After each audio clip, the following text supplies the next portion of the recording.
right, what we got here? Ooh. Ooh. That one's going out past the T. I always look at the circle down there. See where it's going past the T and feet there? Caught a gold earlier.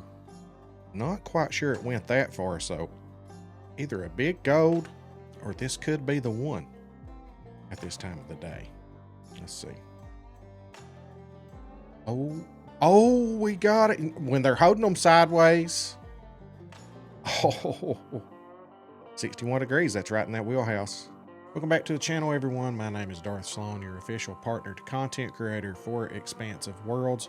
And we're out here working on our Rudd Diamond Guide. So if you are still in need of a Diamond Rudd, guys, I'm going to be taking you around to all of the lakes on Spain that we know you can catch a Diamond Rudd at.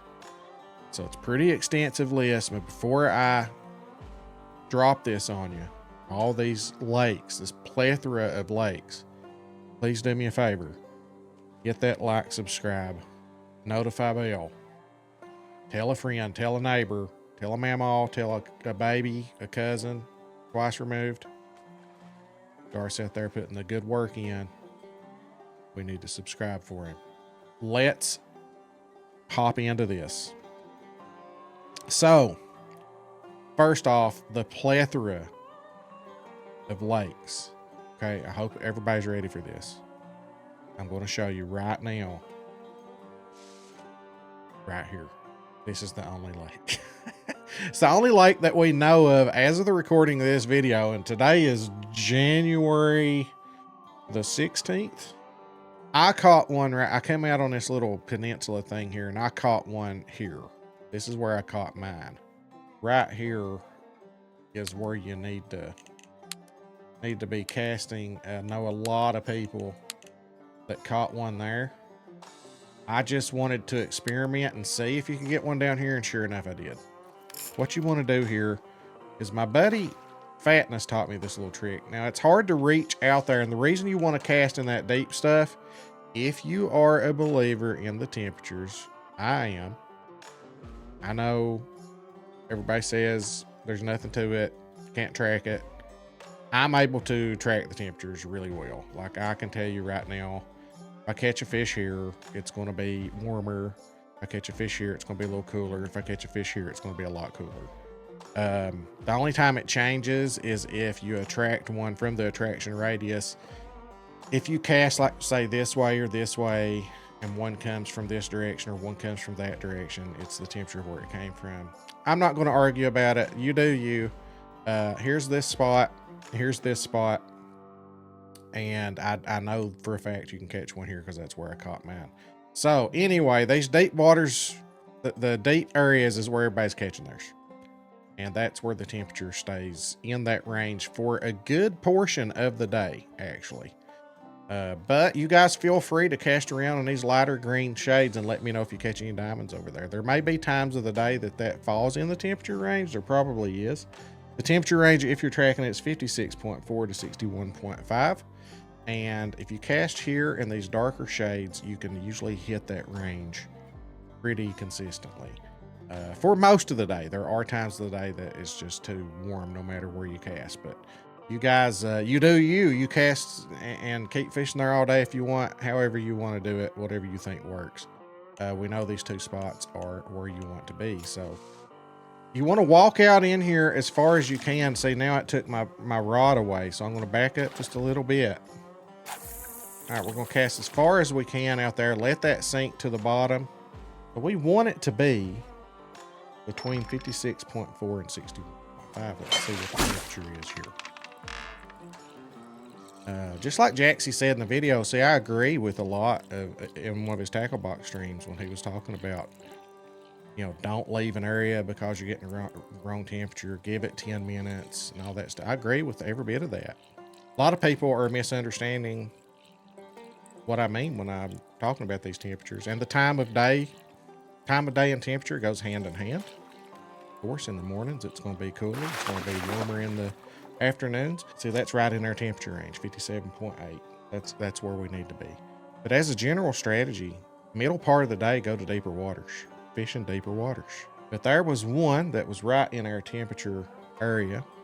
Reason that you see temperatures of different fish, even, you know, different temperatures when you're casting the same spots. Like I said, you know, if it comes from the left or right, I can tell you, like this fish that's getting ready to bite is going to be warmer, or this fish is going to be colder, depending on the direction it swam from.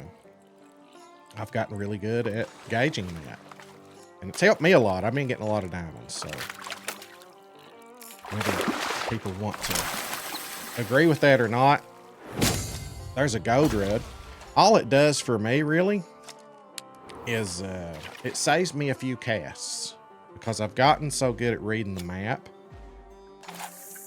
that it just saves me instead of like casting 12 times around my boat, you know, 1 o'clock, 2 o'clock, 3 o'clock, 4 o'clock, instead of casting all those times around my boat to find where they're biting at, I can usually cast over here. If it's I catch that first fish.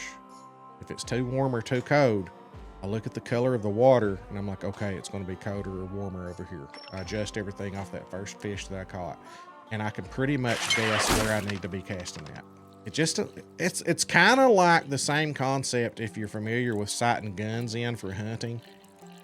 It's really, instead of just buying a brand new gun, putting a scope on it and just firing it to sight your scope in right off the bat, it's best to use a bore sighter so that it saves you a few shots. It at least gets you close, you know, within 4 or 5 inches or so.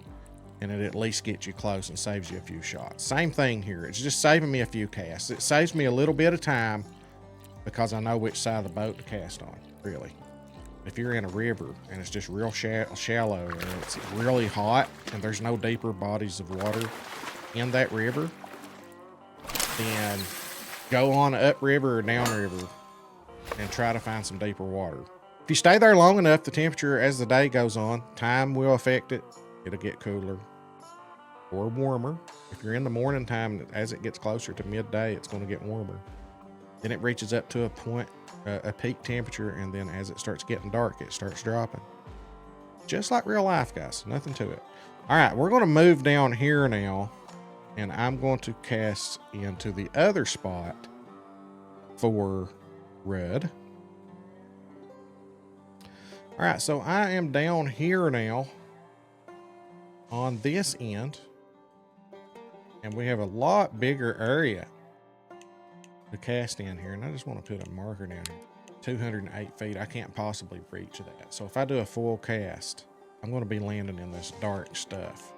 So we should be getting similar temperatures as we were up here. This is just a smaller area. Eventually, I found that after I caught a few, the bites slowed down or whatever, and I got to thinking, man, that's a bigger, you know, there's probably more rudd down here to catch. So I moved down here, and sure enough, we caught a diamond. So we're going to see if we can catch one here, and then I want to do another experiment, guys.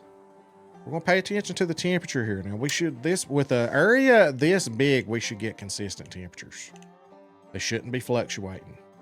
They shouldn't be coming across these other, you know, depths of water and being warmer and stuff. We should get, the bigger the area of that same depth of water is, the more consistent your temperatures will be. Now, the smaller area, see, like this can fluctuate a little because it could come from here, or it could even attract from here. It depends on where the fish comes from. So, but here, we should be getting some pretty consistent temps. Let's test that theory. All right, we're getting a bite here.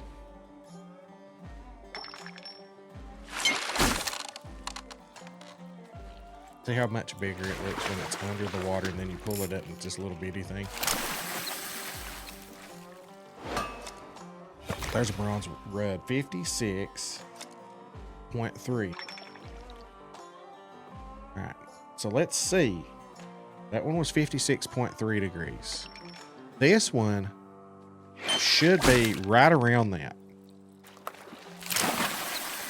All right, let's look at the temperature. Another bronze rudd. We got a 56.7.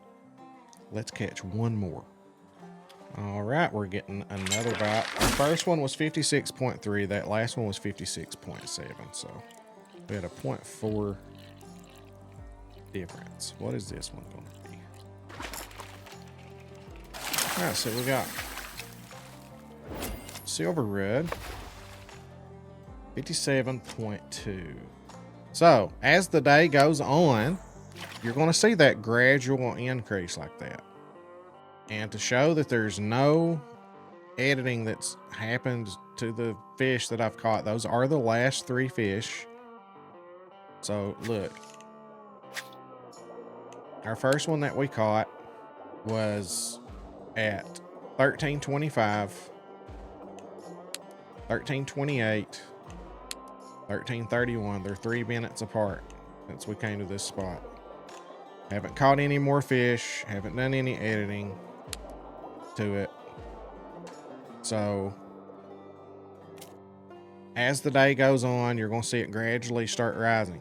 You know, 57.1, 57.2, you know, as the day goes on, we'll get to the point to where it's warmer than 61.5 at some point, probably around 12, 1 o'clock, somewhere in that neighborhood. It'll be maybe too warm.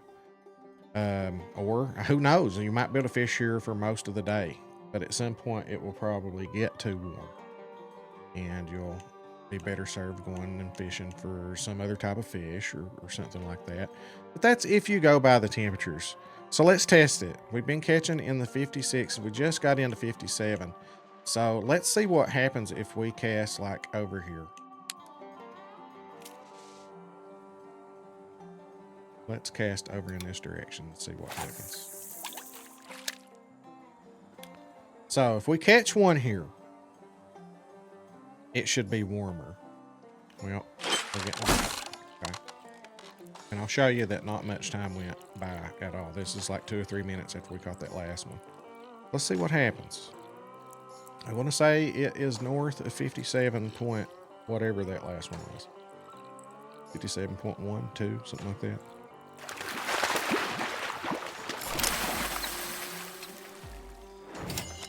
Silver red. Yeah, we're 4 degrees warmer. See what I mean? You can project the temperature. You can predict it. Like, this is shallower water. It's going to be warmer. That was 61.3. So let's cast right back out here again. So I can show you this is going to be probably in the 57s. Maybe low 58s. Because some time has gone by, but let's look at how much time has gone by. It wasn't a lot. This one was 13:31. We caught that one at 13:34, so it was just 3 minutes later. All right, so if that one over there was 61.3, and the last one I caught here was 57.1 or 2, this one should still be probably in the 57s if I get a bite right here. And I'm not like, I got you. I'm not going after one of those moments. I simply think that there were some people in the Discord channel, the official angler Discord channel, some people that have watched some of my videos and misunderstood what I was saying with the temperatures. Number one, I don't ever server hop.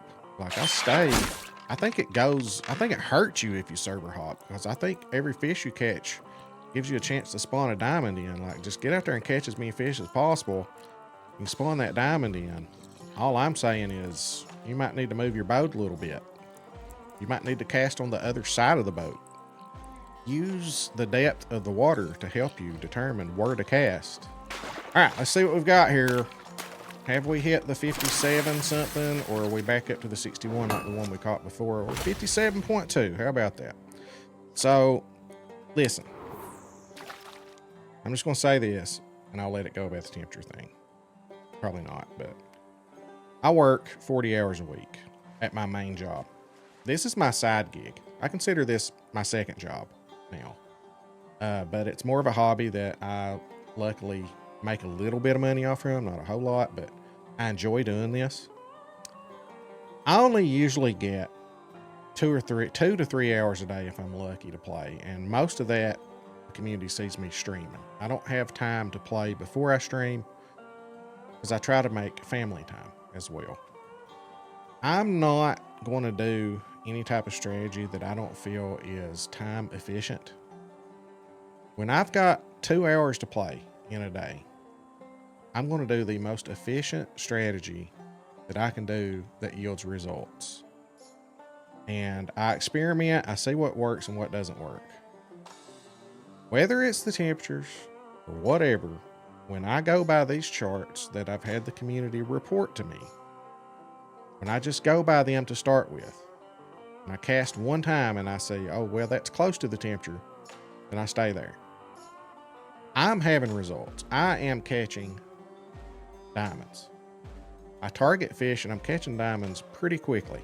A lot quicker than just before I start paying attention to temperatures. Now, there are some fish that are just tough. Bream, for example, really tough, especially nighttime fish when you can barely find a nighttime server. But I'm all about efficiency. Something is working with this strategy or I would not be doing it. So whether you want to even look at the temperature chart or not, and people want to say, well, it's more about time. Well, time equals temperature. Morning time, cooler. Middle of the day, warmer. Starts gradually getting less warm as the night goes on. Believe it, don't believe it. Doesn't really matter. The one thing that does matter is if you're having fun. I'm having a blast.